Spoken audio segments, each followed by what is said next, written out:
जहाँ भी कुंभ का मेला होता है तो वहाँ महिला नागा साधुओं का झुंड भी दिख जाएगा। महिला नागा साधु निर्वस्त्र नहीं रहती और ना ही वो सिला हुआ कपड़ा पहनती हैं।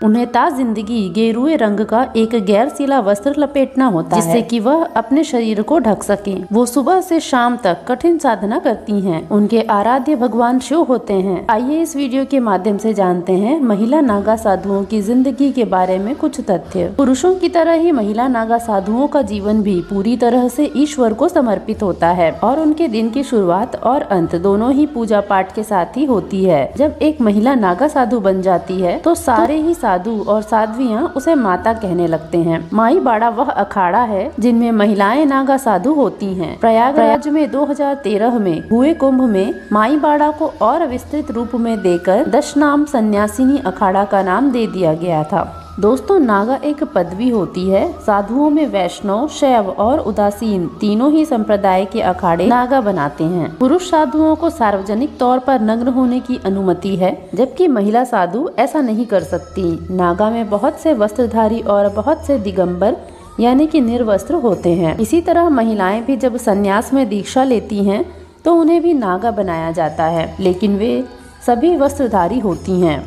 महिला नागा साधुओं को अपने मस्तक पर एक तिलक लगाना होता है। एक ही कपड़ा पहनने की अनुमति होती है जो कि गेरुए रंग का होता है। महिला नागा साधु जो कपड़ा पहनती हैं वो सिला हुआ नहीं होता है, इसे गंती कहते हैं। नागा साधु बनने से पहले महिला को 6 से 12 साल की अवधि तक ब्रह्मचर्य का पालन करना होता है। जब महिला ऐसा कर पाने में सफल हो जाती है तब उसे उसके गुरु नागा साधु बनने की अनुमति देते हैं। असल में नागा साधु बनाने से पहले महिला की पिछली जिंदगी के बारे में जानकारी हासिल की जाती है ताकि यह पता चल सके कि वह पूरी तरह से ईश्वर के प्रति समर्पित है या नहीं और कहीं उसके नागा साधु बनकर कठिन साधना को निभा पाएगी या नहीं। अखाड़े की महिला साधुओं को माई, अवधूतानी और नागिन कहा जाता है। हालांकि इन माई या नागिनों को अखाड़े के प्रमुख पदों में से पद पर नहीं चुना जाता है।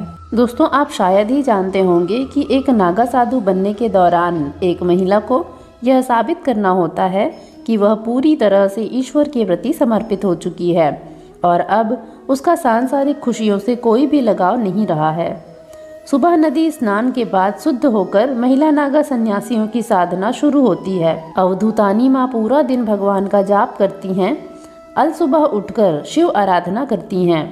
शाम में वह भगवान दत्तात्रेय की पूजा करती हैं। नागा साधु बनने से पहले महिला को अपना पिंडदान करना होता है और अपनी पिछली जिंदगी को पीछे छोड़ना होता है। महिलाओं को सन्यासी बनाने की प्रक्रिया अखाड़ों के सर्वोच्च पदाधिकारी आचार्य महामंडलेश्वर द्वारा पूरी कराई जाती है। महिला नागा साधु बनने के दौरान महिलाओं को पहले अपने बाल छिलवाने होते हैं। इसके बाद वे नदी में पवित्र स्नान करती हैं।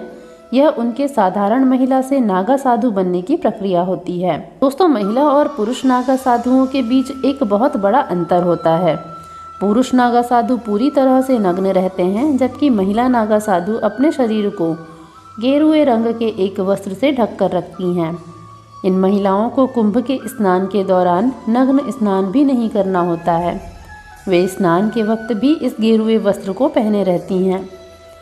महिला नागा साधुओं को भी पुरुष नागा साधुओं के जितनी ही इज्जत मिलती है। वे भी नागा साधुओं के साथ कुंभ के पवित्र स्नान में पहुंचती हैं। हालांकि वे उनके नहाने के बाद नहाने के लिए नदी में उतरती हैं। दोस्तों, अगर आपको यह जानकारी पसंद आई हो तो वीडियो को लाइक और शेयर ज़रूर करें। आपने भी अगर कभी कुंभ के मेले में महिला नागा साधुओं को देखा है तो कमेंट बॉक्स पर ज़रूर बताएं।